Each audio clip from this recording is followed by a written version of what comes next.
Assalamualaikum dan salam sejahtera. Saya mewakili kumpulan saya untuk memulakan perbincangan tentang agama dan kepercayaan membawa kepada perpaduan. Apakah itu maksud agama dan kepercayaan? Agama dan kepercayaan adalah dua perkara yang berkait rapat. Agama merangkumi sistem kepercayaan, cara hidup, kerohanian dan sebagainya. Maksud perpaduan Kepercayaan. menurut Dewan Bahasa dan Pustaka ialah anggapan atau akuan bahawa sesuatu itu ada. Maksud perpaduan pula itu adalah merujuk kepada semua perhubungan sosial yang mengaitkan manusia. Sebagai rakyat Malaysia yang hidup dalam pelbagai kaum dan agama, perlulah bersikap tolak ansur untuk mengekalkan perpaduan bagi keharmonian negara. Apabila bercerita tentang agama dan kepercayaan, maka kumpulan kami akan menerangkan bahawasanya agama dan kepercayaan juga boleh menyebabkan perpaduan negara terjamin. Saya akan menerangkan sedikit tentang agama dan kepercayaan masyarakat Melayu. Kepercayaan masyarakat Melayu pada awalnya terbentuk adalah kepercayaan animisme. Ia kemudiannya berkembang dengan pesat kepada kepercayaan agama Hindu dan Buddha. Walau bagaimanapun, kepercayaan ini akhirnya merosot kerana Islam telah tersebar meluas dalam kalangan masyarakat Melayu. Yang pertama, kepercayaan animisme. Kepercayaan ini merupakan kepercayaan yang paling awal terbentuk sebelum datangnya agama-agama yang lain. Kepercayaan ini juga dipercayai mempunyai hubung kait dengan alam semula jadi.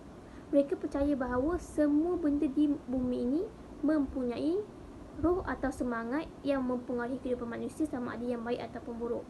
Dengan itu, timbullah konsep-konsep seperti adat istiadat, undang-undang, pantang larang, kebudayaan dan sebagainya. Kedua adalah pengaruh agama Hindu-Buddha. Pengaruh agama Hindu dikatakan telah tersebar sejak abad yang ke-6 yang dibawa oleh golongan pedagang dari India. Ajaran ini dikatakan telah tersebar akibat datangnya golongan Brahmin dan juga penerimaan agama itu sendiri oleh golongan pemerintah. Ajaran ini diterima oleh pemerintah kerana ajaran ini berpegang teguh pada konsep Dewa Raja, iaitu raja adalah Tuhan di bumi yang sekaligus memperkukuhkan lagi kedudukan raja dalam pemerintahan. Seperti contoh, terdapat dua buah kerajaan Hindu di tanah Melayu, iaitu Kerajaan Langkasuka dan juga Kerajaan Kedah Tua.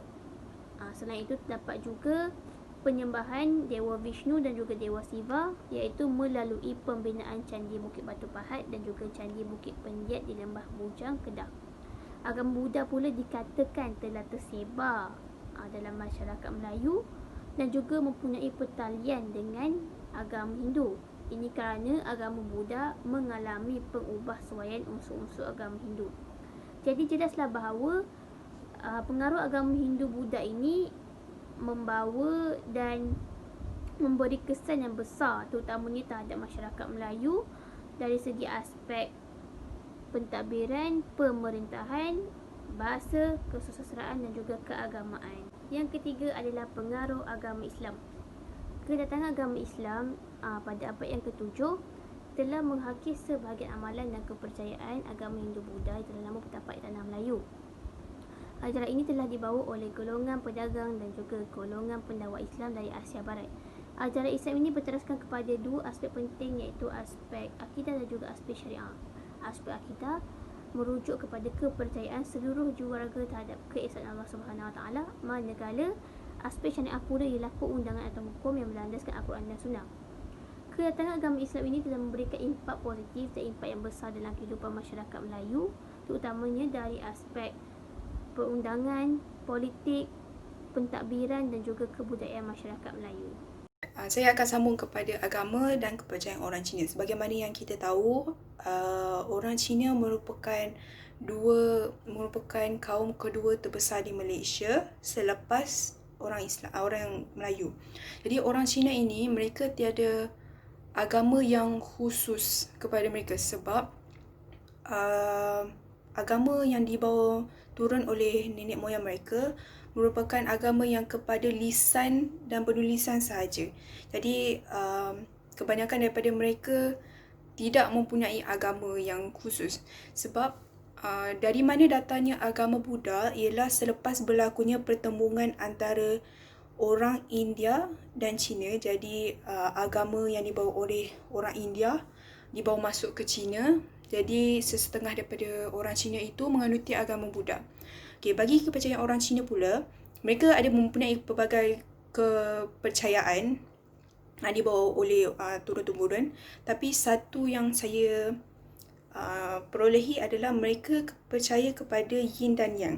Yin dan yang ini satu macam falsafah bagaimana satu pertentangan itu membawa maksud satu keseluruhan ataupun mutlak. Maksudnya macam mana disebabkan satu pertentangan itu, antara dua pertentangan, mereka saling bergantung antara satu sama lain. Seperti contoh, gelap dan terang, hidup dan mati.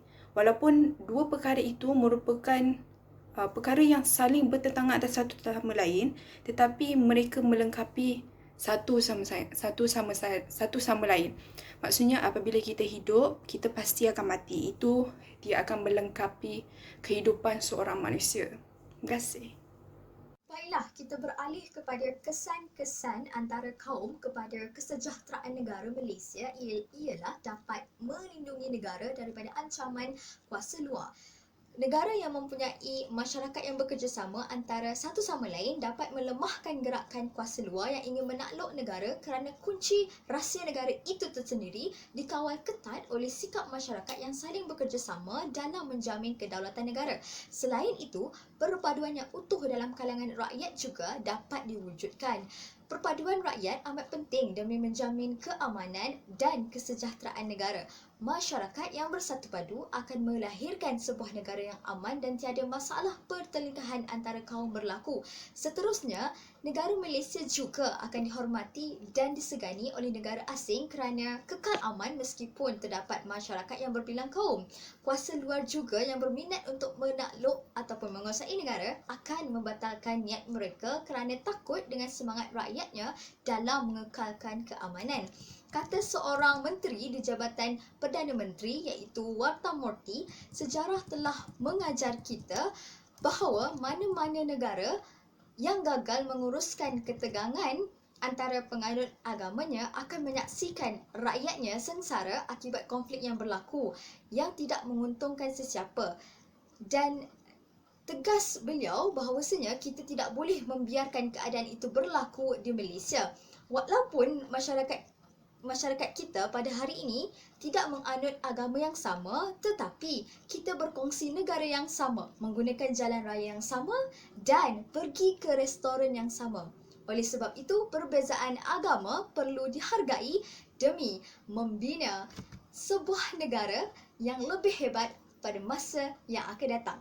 Sekian, wabillahi taufiq wal hidayah. Wassalamualaikum. Sekian, terima kasih. Kesimpulannya, wujud pada prinsip rukun negara yang pertama iaitu kepercayaan kepada Tuhan, jelaslah bahawa agama merupakan tunjang utama dalam membina jati diri manusia, seterusnya dalam memantapkan lagi perpaduan bagi mengukuhkan bangsa dan negara. Sebagai contoh, setiap agama mengajar kepada kebaikan, menolak sama sekali kebencian kepada orang lain dan tidak ada agama yang mengajar kepada kejahatan. Pentingnya agama dan kepercayaan dalam mewujudkan semangat perpaduan dalam kalangan kaum di Malaysia adalah untuk menjayakan gagasan satu Malaysia tanpa perbezaan kaum dan agama. Itu sahaja daripada kumpulan kami yang bertajuk Agama dan Kepercayaan Memupuk Semangat Perpaduan Kaum. Jadi marilah kita bersama-sama dalam menjaga perpaduan kaum supaya kita dapat hidup dalam keadaan aman dan harmoni. Sekian, terima kasih.